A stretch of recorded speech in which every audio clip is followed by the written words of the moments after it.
friends, welcome to Secret of Samil. இன்னைக்கு நம்மளோட சேனல்ல நாம பார்க்க போறது ஒரு ஹெல்தியான ஊறுகாய் ரெசிபி.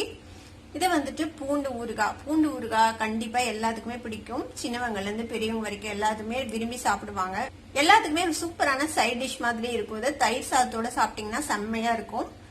ரொம்ப ரொம்ப ஹெல்தியும் கூட. இது ஜீரணத்துக்கு, இம்யூனிட்டி டெவலப் பண்றதுக்கு எல்லாத்துக்குமே ரொம்பவே ஹெல்ப் பண்ணும் பூண்டு. வீடியோக்குள்ள போறதுக்கு முன்னாடி நீங்க என்னோட சேனலுக்கு இப்பதான் முதல் முறையா வரீங்கன்னா வீடியோ கீழே இருக்க சப்ஸ்கிரைப் பட்டனை மறக்காம பிரஸ் பண்ணிக்கோங்க. பக்கத்துல இருக்க நோட்டிபிகேஷன் பெல்லையும் மறக்காம கிளிக் பண்ணிக்கோங்க. அப்பதான் என்னோட ஃபியூச்சர் நோட்டிபிகேஷன்ஸ் உங்களுக்கு உடனே வந்து சேரும். சரி வாங்க, இப்போ இந்த ஹெல்தியான பூண்டு ஊறுகாய் எப்படி செய்யலாம் அப்படின்னு பார்க்கலாம். பூண்டு வந்து ஒரு 1/4 கிலோ அளவுக்கு பூண்டு இந்த மாதிரி நல்லா உளிச்சு எடுத்து வச்சுக்கோங்க. இந்த மாதிரி குட்டி குட்டி பூண்டு போட்டீங்கன்னா ஊறுகாய்க்கு வந்து ரொம்பவே நல்லா இருக்கும். ரொம்ப பெரிய பூண்டா இல்லாம இந்த மாதிரி நாட்டு பூண்டு யூஸ் பண்ணுங்க, ரொம்பவே நல்லது உடம்புக்கும். புளி வந்துட்டு ஒரு எலுமிச்சம்பழ அளவுக்கு புளி, ஒரு சின்ன எலுமிச்சம்பழ அளவுக்கு புளியை இந்த மாதிரி தண்ணியில போட்டு ஊற வச்சிருக்கேன். மிளகாய்த்தூள் வந்துட்டு ஒரு 1.5 டீஸ்பூன் மிளகாய்த்தூள், பெருங்காயத்தூள் ஒரு 1/2 டீஸ்பூன், ஒரு 1/2 டீஸ்பூன் வறுத்து பொடி பண்ண வெந்தய பொடி, இது மஞ்சள் தூள் ஒரு 1/4 டீஸ்பூன், ஒரு சின்ன துண்டு வெல்லம். இது போக நமக்கு வந்துட்டு கடுகு அப்புறம் நல்லெண்ணெய் தேவைப்படும். இப்ப நம்ம ஊறுகாய் செய்ய ஆரம்பிச்சிடலாம். ஒரு வடசட்டி அடுப்புல வச்சிருக்கேன். இதுல வந்துட்டு நம்ம நல்லெண்ணெய் விட்டுக்கலாம். ஒரு 2 டேபிள் ஸ்பூன் அளவுக்கு நல்லெண்ணெய் விட்டுக்கோங்க. இப்ப எண்ணெய் வந்து சூடாயிடுச்சு. இப்ப இதுல கொஞ்சமா கடுகு சேர்த்திக்கலாம். ஒரு 1 டீஸ்பூன் அளவுக்கு கடுகு.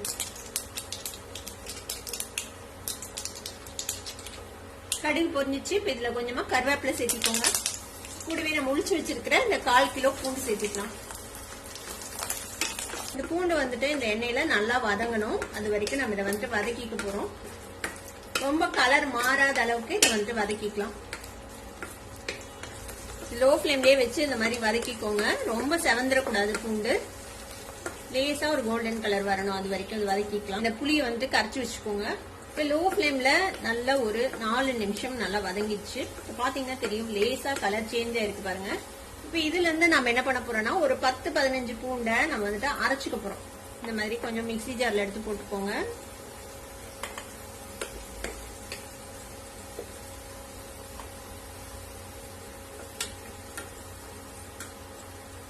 இந்த அளவுக்கு பூண்டு எடுத்திருக்கிறேன். இது வந்துட்டு லேசா நம்ம கிரஷ் பண்ணிக்க போறோம். மிக்சியில போட்டு இதை அரைச்சு எடுத்துட்டு வந்துடலாம்.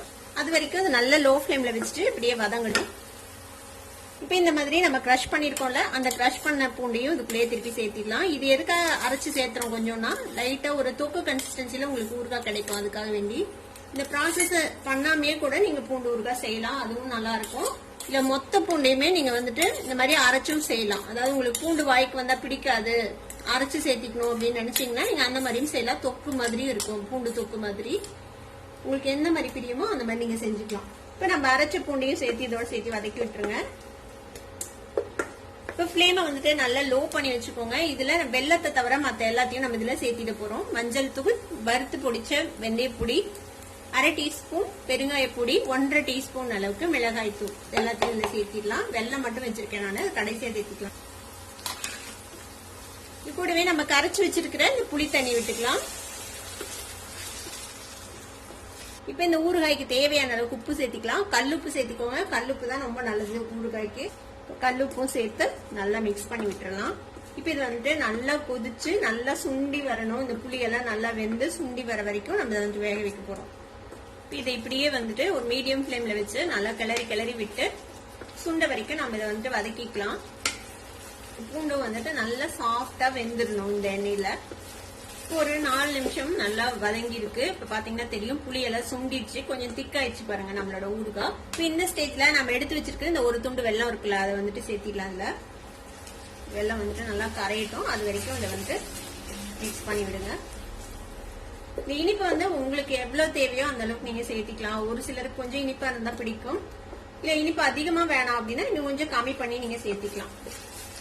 இந்த இனிப்பு சேர்த்ததுனால இந்த பூண்டுமே ஒரு மாதிரி காரமா இருக்கும்ல, அது அந்த காரம் எல்லாம் வந்து பேலன்ஸ் ஆகி ஒரு மாதிரி நல்லா இருக்கும் ஊறுகாய் சாப்பிடறதுக்கு. வெல்லம் சேர்த்தனதுக்கு அப்புறம் ரொம்ப நேரம் வேக வைக்கணும்னு அவசியம் இல்ல. நல்லா எண்ணெய் பிரிஞ்சிச்சு, நல்லா சுண்டிச்சு பாருங்க. இந்த கன்சிஸ்டன்சில நம்ம வந்துட்டு ஆஃப் பண்ணிடலாம். அவ்வளவுதான், நம்மளோட பூண்டு ஊறுகாய் ரெடி ஆயிடுச்சு. அடுப்பு ஆஃப் பண்ணிடலாம். நம்ம இது நல்லா ஆறுனதுக்கு அப்புறம் ஏதாவது ஒரு கண்டெய்னர்ல போட்டு நீங்க வந்துட்டு ஸ்டோர் பண்ணிக்கலாம். இது ஒரு 3 மாசம் வரைக்கும் ஒன்னும் ஆகாது, அப்படியே தான் இருக்கும். ஆனா அது 3 மாசம் வரைக்கும் கண்டிப்பா இருக்காது, ஒரே மாசத்துல காலி ஆயிடும். கண்டிப்பா ட்ரை பண்ணி பாருங்க. ட்ரை பண்ணி பார்த்துட்டு எப்படி இருந்தது அப்படின்னு கமெண்ட்ஸ்ல ஃபீட்பேக் கொடுங்க. இந்த வீடியோ உங்களுக்கு பிடிச்சிருந்ததுன்னா சப்ஸ்கிரைப் பண்ணுங்க, பக்கத்துல இருக்க பெல் ஐகானை கிளிக் பண்ணுங்க. அப்பதான் என்னோட ஃபியூச்சர் நோட்டிபிகேஷன்ஸ் உங்களுக்கு உடனே வந்து சேரும். லைக் பண்ணுங்க, ஷேர் பண்ணுங்க. தேங்க்யூ ஃபார் வாட்சிங் வீடியோ வியூவர்ஸ். Bye by.